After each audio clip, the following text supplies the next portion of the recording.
Jeudi 3 avril 2025, jour de l'ouverture du procès de la famille Grataloup contre le groupe Bayer Monsanto, un jeune homme victime de malformations en raison d'une exposition au glyphosate a témoigné dans la matinale de TF1. En 2018, Théo Grataloup et sa famille ont attaqué en justice le groupe Bayer Monsanto, le fabricant du glyphosate. Selon la mère du jeune homme, ce pesticide qu'elle utilisait dans son jardin durant sa grossesse est la cause des malformations de son fils. Le jeune homme de 17 ans est né avec l'œsophage et la trachée qui ne se sont pas séparés correctement, et a dû subir une trachéotomie à l'âge de 3 mois.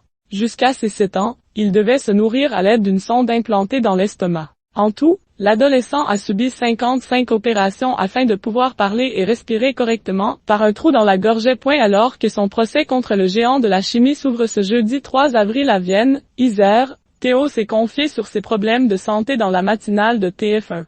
J'ai eu 55 opérations et une malformation à la naissance du système respiratoire. Comme vous l'entendez, je n'ai pas de corde vocale. Chaque jour qui passe, c'est un risque que d'autres enfants naissent comme moi et doivent vivre la même vie que moi, a-t-il expliqué. De son côté, sa mère espère que le groupe Bayer Monsanto prendra sa responsabilité dans cette affaire et avouera son implication.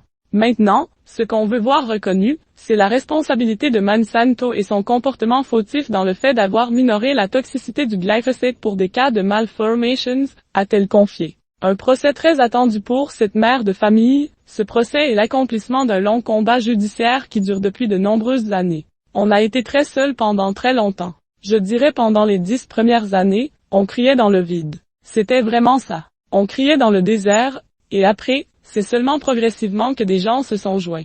Les médecins de Théo, les chirurgiens de Théo se sont engagés et ont dit oui, nous, on signe un témoignage officiel pour le procès en disant que, pour nous, les malformations de Théo sont tellement graves. On n'avait jamais vu un tel niveau de gravité, confiait-elle auprès d'Ici Isère.